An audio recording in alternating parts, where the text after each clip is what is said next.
It used to be that Democrats, either they did or they pretended to care about the people who already live here.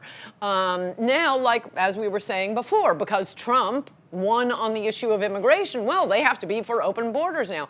But the existential threat that I think you have exactly zeroed in on correctly, and it is sort of the thesis of this entire book, is that for democracy to survive, the media has to be destroyed. Not you. You're a lovely interviewer and very fair. Thank you. But this is the sort of ethical journalism that needs to rise up in place of the mainstream media that we have now that has gotten so out of control. I mean, it's not like it's not something I haven't noticed before. I love that the media thinks no one noticed they were unfair until Trump came along. You know, heard of Brent Bozell, heard of Reed Irvine, heard of Ann Coulter?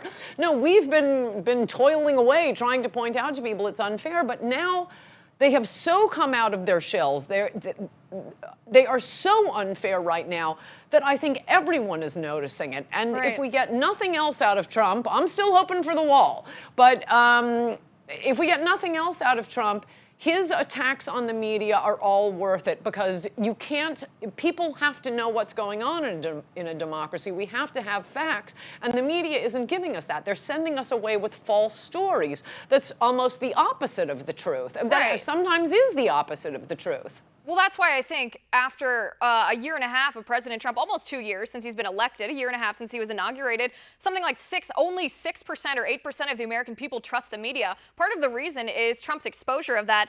And we have less than 30 seconds left, but I really do want to get your take, if you would, on the Michael Cohen plea deal. He pled guilty to several things, including some campaign finance law violations. He said he acted in that way at the behest of candidate Trump. What's your take on this?